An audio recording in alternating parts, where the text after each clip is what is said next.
I Before I start this video, I'm gonna tell you two things. Number one, this is AI. This is AI generated, and it's wild because I gave them like all the chapters I physically could, and I gave it the description as well. Enjoy.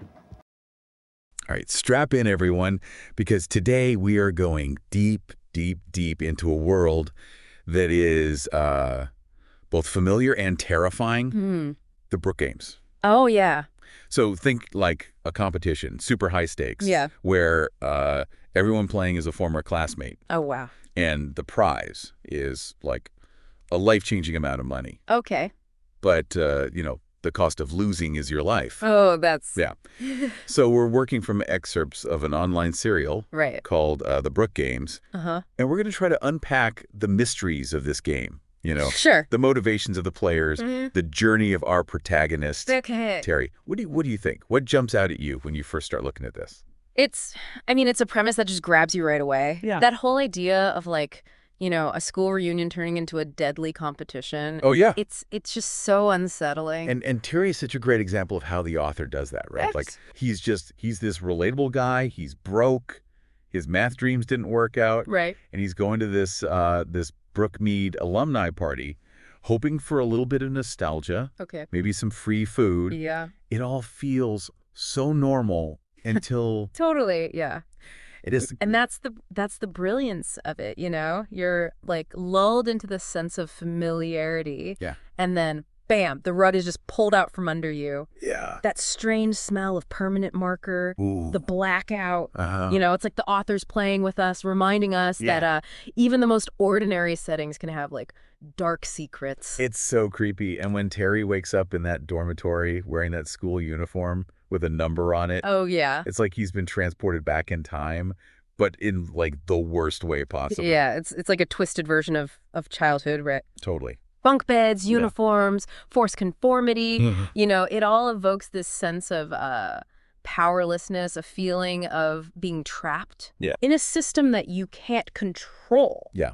And then it's amplified even more, I think, by the introduction of these ominous figures Right. who are running the show, like the masked keepers, the front guard, Yeah. the unseen director whose voice is booming over the loudspeakers. Yeah. I don't know. What did you make of those characters? They're like something out of like a dystopian nightmare. Yeah. And I think they represent different facets of control. Oh. You have the keepers with their different masks enforcing the rules like on this micro level. Yeah. And then the front guard is this like looming figure of authority Yeah. who represents like the ultimate power of the game. Yeah. And then you have the director, this unseen, disembodied voice, like the mastermind pulling the strings from behind the scenes. Oh, it's so effective. Yeah. And then, so we get the first game, Okay. green pen, tick, and fix, which on the surface seems deceptively simple, right? Right. It's solve math problems.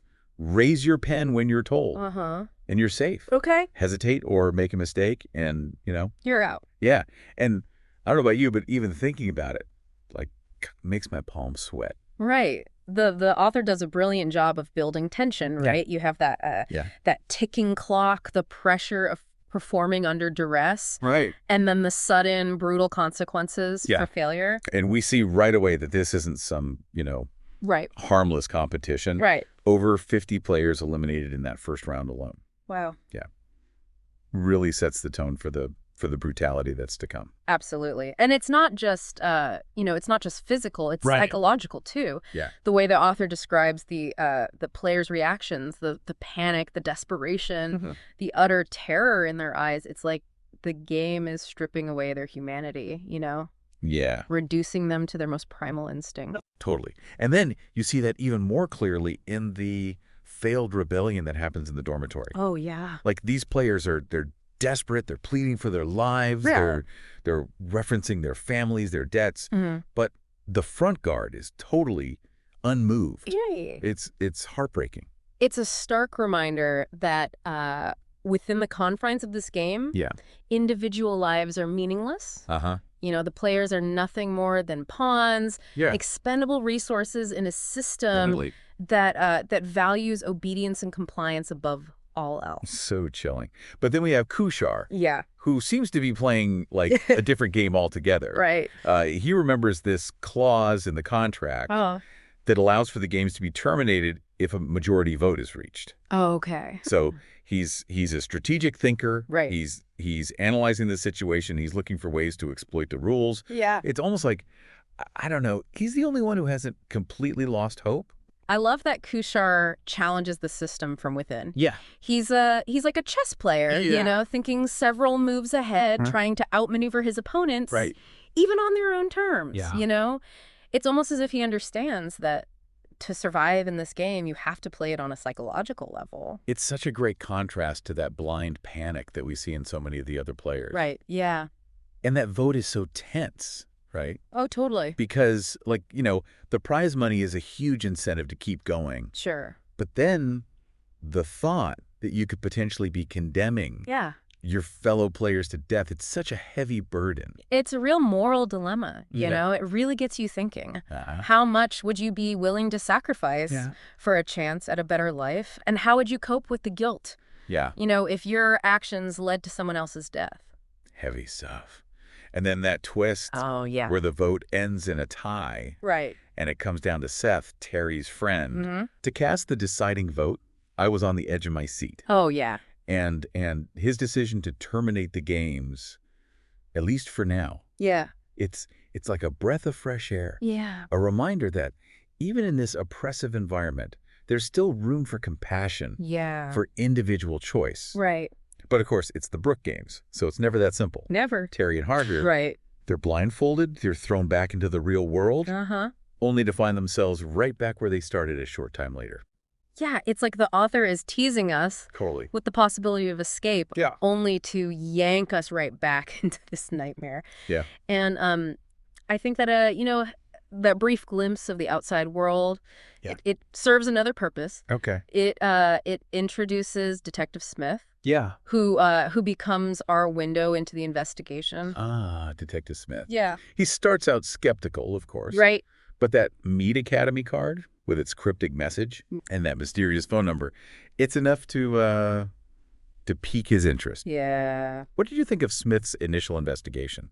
He's a fascinating character. Yeah. You know, initially he represents the voice of reason, the skepticism that most of us would probably feel Yeah. if we heard Terry's story. Right. But as he starts to dig deeper, you know, Uh-huh. tracing those phone calls, following Terry, Yeah. he becomes more and more invested in uncovering the truth.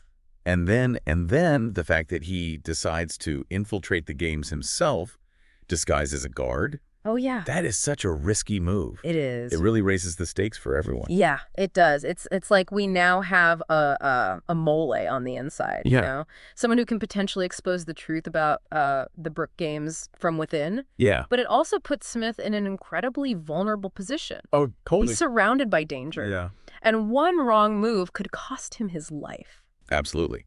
So we've got Terry and his friends trapped inside this deadly game. Right. We got Kushar trying to outsmart the system Mhm. and Detective Smith undercover trying to, bring the whole thing down. Yeah. It's already so much more than just a simple, action story. Oh, it is. It's it's a complex exploration of human nature. Yeah. The allure of wealth, Uh-huh. the desperation that can drive people to make Yeah. impossible choices, Yeah. and the systems of power Right. that can exploit those vulnerabilities. Absolutely. And we're, Yeah. we're only just scratching the surface. Oh, you're telling me it gets even more intense from here? Oh, yeah. I can't wait to dive into the next part. It's a wild ride. Buckle up. Yeah.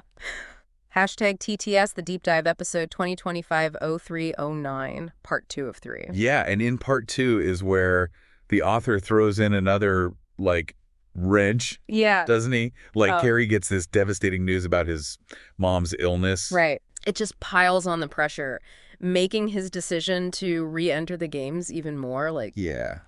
heartbreaking, you know? You really feel for him, Totally. Here's a guy who just escaped this nightmare, Yeah. and now he's being forced back in by, circumstances Right. beyond his control. Totally. It's almost like the author's saying, okay, how far would you go Yeah. for the people you love? Absolutely.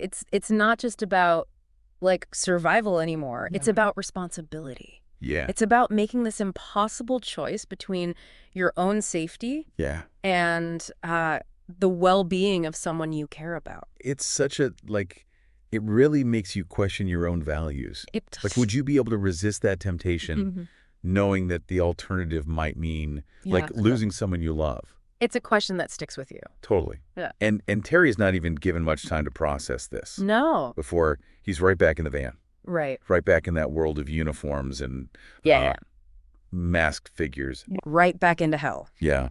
And the games just keep getting more brutal. They do. That Star game is particularly disturbing. Oh. This idea of forcing players to hold these physically demanding positions for an extended period of time with death as the penalty for failure. It's torture. I know, and the author doesn't shy away from the detail. Like, you can almost feel No, he doesn't. the pain, the exhaustion, the terror that these players are going through. Yeah. It's like a slow motion car crash It is. that you can't look away from. And it's a reminder that the games aren't just about physical strength or strategic thinking. They're about breaking people down, Yeah. stripping them of their dignity, Yeah. reducing them to their most basic instinct. Yeah. And then you have James's rebellion, Oh, yeah. which throws another curveball into the mix. Right. The fact that he recognizes the guard, Leon, as someone from his past, it adds a whole new layer of, like, It does. complexity to the power dynamics at play, doesn't it? It does. It suggests that the lines between those running the games and those forced to participate might be blurrier than we initially thought. You know? Yeah. Are the organizers recruiting from within the ranks of former students? Ooh, that's a good question. Are they exploiting existing relationships? Yeah. Vulnerabilities? Totally. It opens up a whole can of worms. And then the fact that both James and Leon are eliminated so swiftly and so brutally, Right. it just reinforces this idea Yeah. that disobedience, even for, like, seemingly justified reasons, will not be tolerated. That's It sends a correct. chilling message to the remaining players. Don't even think about challenging the rules, Right. because the consequences are deadly. Yeah, you're expendable. So you've got this escalating sense of dread, this feeling that things are just going to keep getting worse for Terry and his friends. Right. But then they get this idea to build a base in the dormitory, inspired by Squid Game. Oh, wow, that's interesting. It's like this strange moment of pop culture colliding with this horrific reality. Right, right. What did you make of that?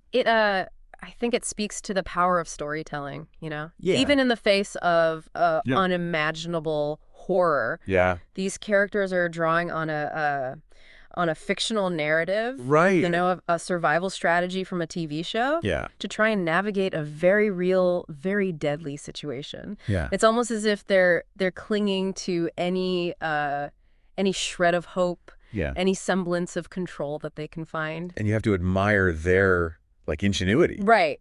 Right, but even their makeshift base can't protect them from the constant threat of violence. Right. That nighttime attack, Oh, yeah. led by Thomas, it's just brutal. It's a reminder that that in this game there is no safe haven. Right. You know, these players are constantly on edge. Their trust in each other eroded by fear and the knowledge that anyone could turn on them at any moment. Yeah, it's a dog-eat-dog world. It is. And survival becomes the only priority. It's bleak. Yeah. But it's also incredibly compelling. It is. It's like you're constantly asking yourself, right. What would I do? What would I do in this situation?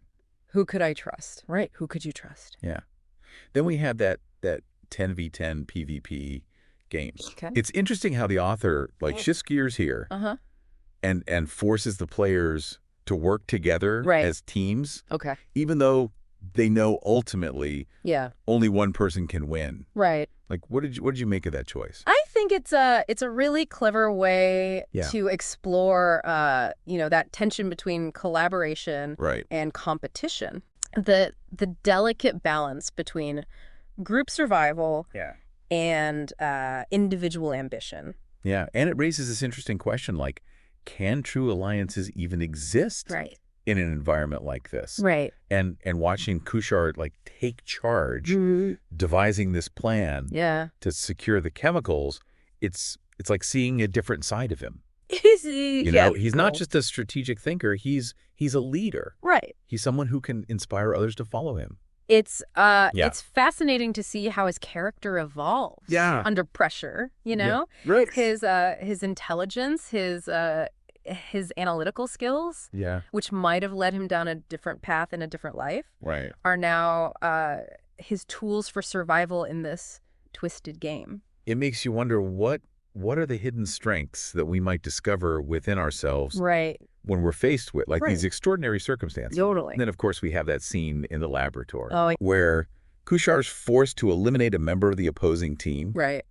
That's a pretty pivotal moment. It is. Isn't it? Yeah. Like, it shows how the games are changing him. Right. They're eroding his moral boundaries. Yeah. And they're forcing him to embrace this level of ruthlessness that he might never have imagined himself capable of. Right, like the game itself is this corrupting force slowly stripping away the player's humanity until all that's left is the will to survive. And yet, amidst all this brutality, there are these glimmers of compassion. These moments that remind us that even in the darkest of times, human connection can endure. Totally. You see it when the players share their backstories. Oh, yeah. Right? It's like this brief moment of vulnerability. Totally. A recognition that they're all in this together, each carrying their own burdens, their own reasons for being there. You know, we see Harvier struggling with the loss of his parents. Charlie M. traumatized by violence. Charlie P. wrongly accused.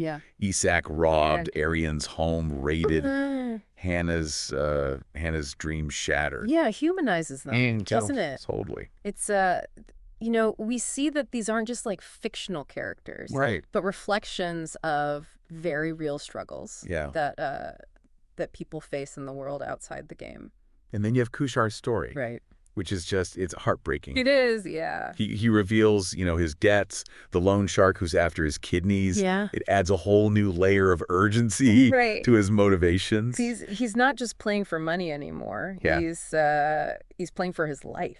It's like the author saying, look, there are real-world consequences to poverty and desperation, and sometimes people are driven to make choices they wouldn't normally consider just to stay afloat. Yeah, it's a sobering thought. And while all this is going on with the players, we have Detective Smith, who's slowly piecing together the puzzle from the inside. Yeah, he is. His observations about, you know, the hierarchy of masks, the rivers, the trees, the saplings. It suggests a level of organization. Like a deliberate structure to this whole operation. It's like an onion, right? Like the deeper Smith goes, the more layers he peels back. But the core, the true purpose of the Brook Games, it remains elusive. And then that discovery in the incineration room. Oh, yeah. The trapdoor leading to this unknown location. It's like this giant question mark. It is. Hinting at secrets we haven't even begun to uncover. The author's saying, like, pay attention. There's more going on here than meets the eye. So we've got these internal conflicts brewing within the players. Detective Smith getting closer to the truth. And this overarching mystery surrounding the true purpose of the Brook Games. It's a lot to process. It is. And just when you think you're starting to get a handle on things, the author throws in another curveball. He does. Terry's past trauma. His deep distrust of the police stemming from his sister's disappearance. What'd you make of that? It adds another layer to his character, right? Totally. It explains his, you know, his reluctance to involve the authorities. His preference for handling things on his own, even when it puts him in danger. Right. And then we have the introduction of Sally Ann. Oh, yeah. That former doctor who's now part of this shadowy organization. What did you make of her? She's a fascinating enigma, isn't she? She is. Like, you have to wonder what led her from a career in medicine to this. Her comment about interrupting a river. Oh, yeah. It suggests internal conflict, you know? Perhaps a struggle with the morality of what she's become involved in. Right. And then Smith's flashback to the black box. Oh, yeah. And the card. Possibly connected to his missing brother. it adds such a personal stake for him, doesn't it? It does. Suddenly this investigation is more than just a job. Right. It's a quest for answers about his own past. It's a brilliant move by the author, weaving together these parallel narratives, these personal journeys that are all intertwined with the larger mystery of the Brook Games. And those hanging bodies. Oh, yeah. The chilling message about equality. Yeah, that was... It's like this stark reminder of the ruthlessness of those in control. Mm-hmm. No one is exempt from the rules. Right. Disobedience is met with, swift and brutal punishment. The author doesn't let us forget the stakes. No, he does not. And then we have the merits game. Oh, yeah. Which is like a psychological roller coaster. It is. You know, it forces the players to make impossible choices. Right. To betray those they care about just to survive. It's a, it's like a test of their moral compass, right? Like how much are you willing to compromise your values to stay alive? Totally. And the way the author explores those different approaches. Right. Some players like resorting to manipulation and deceit. Yeah. Others choosing self-sacrifice or relying on chance. Right. It's a fascinating study in healing behavior under pressure. It is, yeah. And then we have Seth's selfless act, giving Terry his merit cards. Oh, yeah. That was a glimmer of hope. A huge moment. Amidst all the darkness, a reminder that even in the most desperate of circumstances, compassion can still exist. Yeah. It's a powerful moment.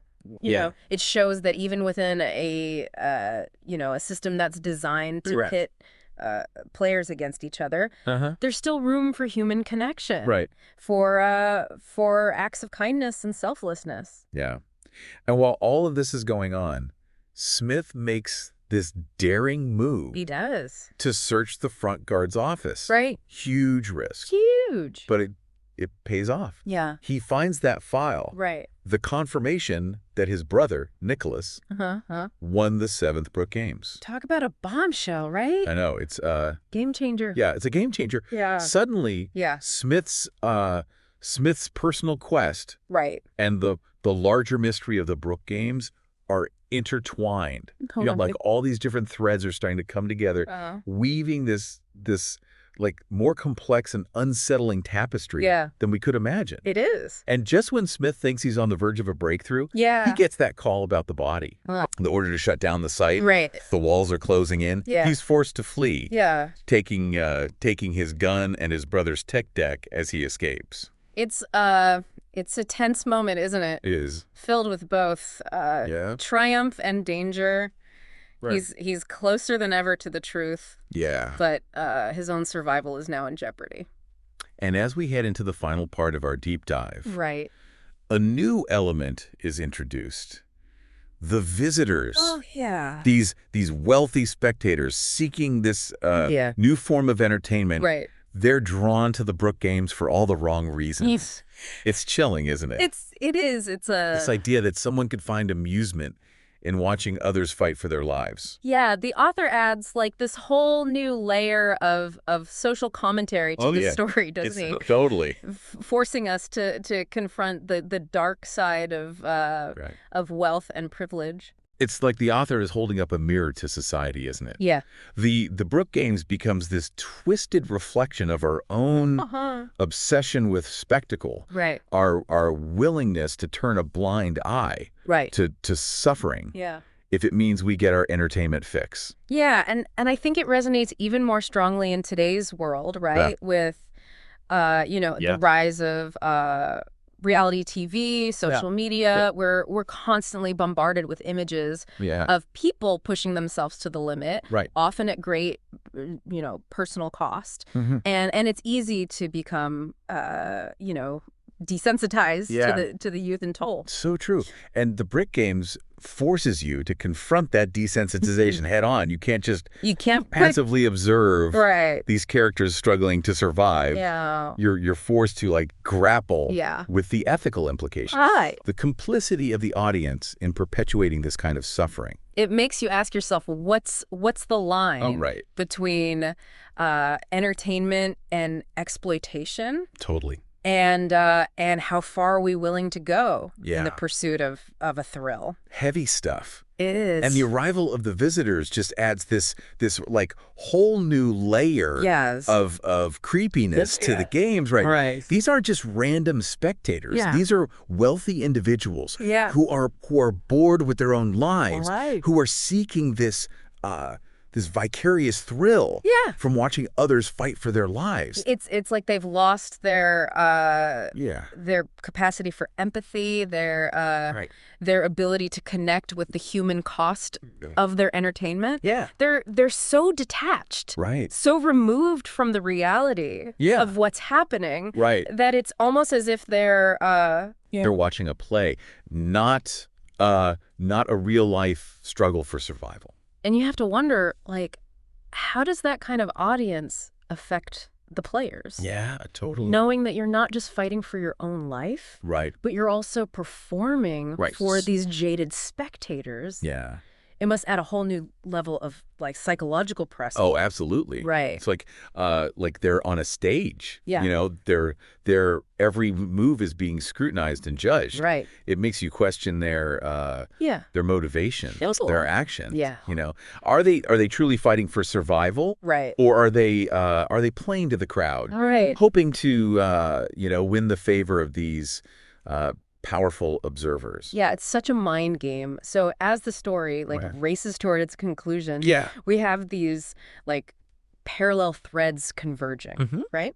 We have Terry and the remaining players fighting for their lives. Yeah. Detective Smith closing in on the truth about his brother and these wealthy visitors lurking in the shadows. Yeah. Their motivations as murky as the game itself. It's a masterful blend of action, suspense, and social commentary. Totally. You know, the author keeps you guessing until the very end. Yeah. Constantly shifting perspectives, revealing new layers of complexity. It's a story that stays with you. It does. Long after you finish reading it, you know. Totally. It makes you think about the choices we make. Right. The systems that we create. And the consequences of our actions, both intended and unintended. And, you know, I think that's the mark of a truly great work of fiction. Yeah. It's not just about entertainment. It's about provoking thought, challenging assumptions, forcing us to confront the darker aspects of our own nature. Well, on that note, I think it's time to wrap up our deep dive into the Brook Games. It's been a wild ride full of twists and turns, It has. ethical dilemmas, and thought-provoking insights. Right. What's the one thing you hope listeners take away from this deep dive? I hope they walk away with a heightened awareness of the power of storytelling. Yeah. Not just to entertain, but to challenge us, to make us think critically about the world around us. Totally. And maybe, just maybe, it'll spark a conversation or two about the choices we make, the systems we support, and the kind of society that we want to create. Beautifully said. And if you haven't already, be sure to check out the Brook Games online. Yeah. It's a gripping read. It is. And I promise you won't be disappointed. No. Until next time. Okay. Keep diving deep and keep those minds engaged. Yeah. Take care. Hashtag TTS The Deep Dive episode 2025-0309, part 3 of 3. Yeah, it's really, I don't know, it's a tough thing to think about. It is. Especially, I think, in today's world. Oh, totally. You know, where, there's so much emphasis on, like, spectacle and, entertainment at the expense of, like, human suffering. Totally. And the Brook Games, I think, forces you to confront that really directly, you know? You can't look away. Yeah. It's right there in your face. Yeah. You're forced to confront it. And those wealthy visitors, man, they are creepy. They're a whole other level of disturbing, aren't they? They're not just like, spectators, right? Yeah. They're actively invested. Yeah, they're seeking something from this. Yeah. They're not They're not just passively watching. Right. And it makes you wonder, like, how does that affect the players? Right, totally. You know, like knowing that you're not just fighting for your own survival, but you're also like performing. We're performing for this audience. For this. That has no sense of, you know, the gravity of the situation. The stakes. Yeah. Right. They've lost touch with reality. So you've got, as we head into the conclusion of the story, right, we have like all these threads converging. Yeah, we've got Terry and the remaining players, right, you know, still fighting for survival. Yeah. We got Detective Smith. Yeah. Closing in on you know, the truth about what happened to his brother. Right. And then we got these wealthy visitors lurking in the shadows. Yeah, it's really a trip, man. Yeah, the author does a fantastic job of keeping the suspense up, you know, and making you question everything you think you know. And it sticks with you. It does. I mean, long after you finish reading it. Yeah, it makes you think about you know, about the choices that we make, the systems that we create. Yeah. The ripple effects of our actions. It's really a powerful story. It is. And I think a timely one. I think so too. So on that note, I think it's time to wrap up our deep dive into the Brook Games. Right. Been a wild ride. Thanks for coming along with me. It has. My pleasure. Until next time, keep diving deep and keep those minds engaged. Wow, I didn't even need to plug myself. Okay. They didn't mention the website though. It's on Fiction Press. Just look up the Brook Games. It should be the bottom option. Alright, see you in the next episode. Bye.